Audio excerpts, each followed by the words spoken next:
I wanted to talk about clays. Many of us use clays and soaps, especially those of us who are trying to use natural items, which is what I desire to do and attempt to do, many times successfully, sometimes not so much. But that is what this is all about, and I want to share some information with you. I am not an expert, but I know how to read, I know how to compile information, and so I've made a few bullet points about some of these more commonly used clays. This is not all of them by any stretch. These are just some of the more common ones that are used in soaps and other skincare products that we home crafters may use. So let's begin. This is kaolin clay. If you haven't heard of it already, it's a very common clay. Another name for kaolin, it's derived from Gaoling, which is in the Chinese, a Chinese village near Jingshan in the southern China's Jingxi province. It's used in ceramics, it's used in porcelains, in toothpaste. It's a light diffusing mineral that's used in incandescent light bulbs. Of course, those are becoming a thing of the past now. It's of course used in cosmetics for a skin protectant, and it's used in barrier creams. We use it in soap to give slip and smoothness, and for a gentle microscopic exfoliation of the skin. It's used in lotions for thickening and skin protection as well. Next we have rose clay, which is just kaolin clay with iron oxide. Depending on where kaolin is mined, and it can be mined in various places. It used to only be in China, but now it is in some other areas, mined in some other areas as well. But even within China, depending on where it's mined and the other minerals in the area, it can affect the color. And that is where you get rose clay. Razul clay. I don't know, now many of us may not have used Razul clay. It's quarry mined from the Atlas Mountains in Morocco. Razul clay is useful in oily, sensitive, and tired skins. It contains very high levels of magnesium, potassium, and calcium. It's used in spa treatments and bath soaks because it is a good detoxifier. In soap, we use it for color. Now, I want to give you a very good tip here. If you're using Razul clay in soap, it creates a great color, lovely, but it is much more absorbent than many other clays that you may use.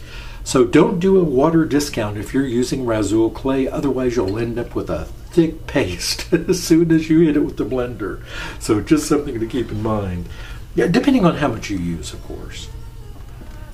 Next we have sea clay, which comes from the Dead Sea. It is actually the clay from the bottom of the Dead Sea. A lot of things I can say about this one in particular is that it's great for facial masks. You can apply it directly to the face with a little bit of water.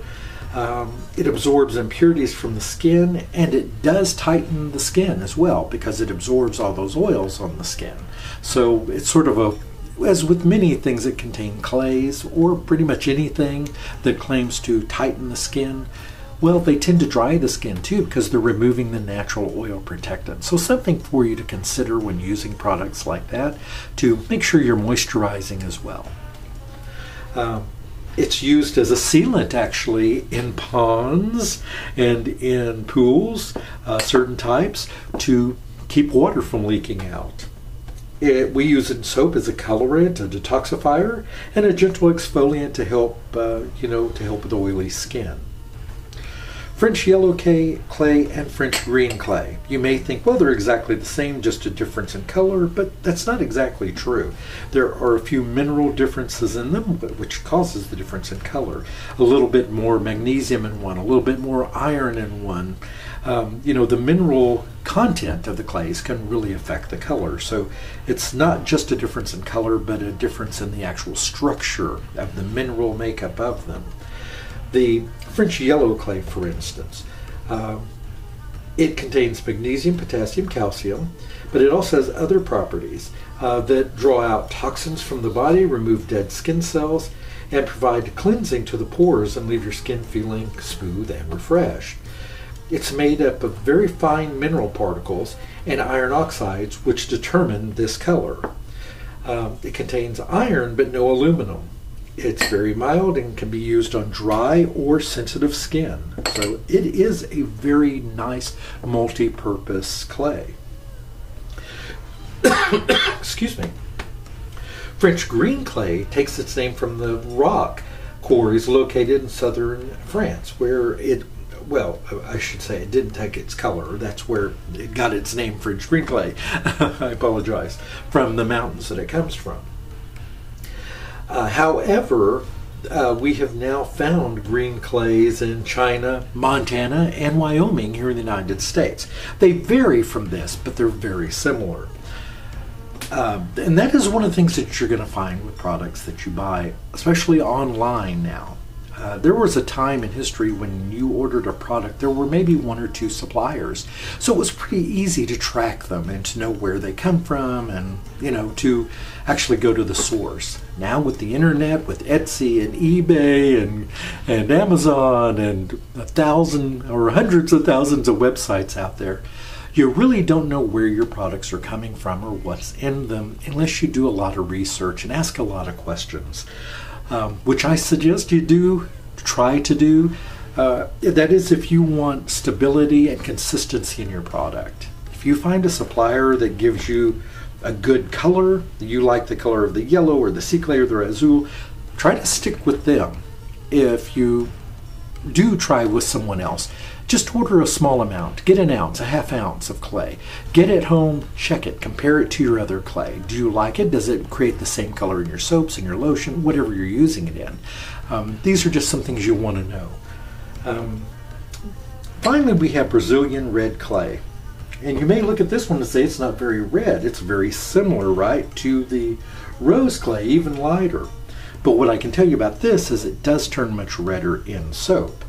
But this goes along the lines of what I was just referring to. I have other French red clay. Let me get it. Which is Brazilian red clay. I want you to look at the difference in these. That is what happens depending on the supplier that you... Sorry, I had to put that back. Depending on the supplier that you get it from. I actually do like this clay. I like that one too, depending on the color that I'm going for. So I do purposely buy my Brazilian red clay from two different suppliers. One that gives this nice, in soap, this creates kind of a pinkish lighter red, where the other creates more of a brick red. So again, do your research. The main elements in Brazilian red clay with their crystal structures are magnesium oxide, sodium iron oxide, and copper oxide, as well as potassium oxide, iron, copper, and chromium. So these are the sort of things that you want to be aware of. It's good to know what's in your soaps, in your powders and your clays. Now, as I said at the beginning, these aren't all of them. Obviously, there are other clays and powders and things we use, from pumice, we use ground oatmeal, we use TD, we use so many ground herbs and spices. There are just a myriad of things that we put in soaps.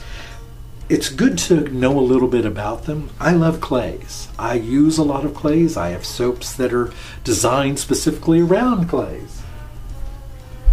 This is one example, my clay trio soap, which is these three right here. It has the yellow clay, it has, this is the red clay here, and you see how that has that sort of a pinkish red color? That's what I was telling you about. So I purposely like this one for that color. This is the green stripe here, you can see it a bit in there. And of course the yellow right here. So these are the sort, now this is wrapped up, I realize, but the point being, it's good to know what you're putting in your soaps. This is just a little bit of an education. I hope you found this helpful. I appreciate you all so very much. I hope you have a beautiful day.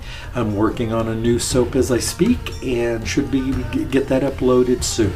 Have a terrific day, everyone. Goodbye.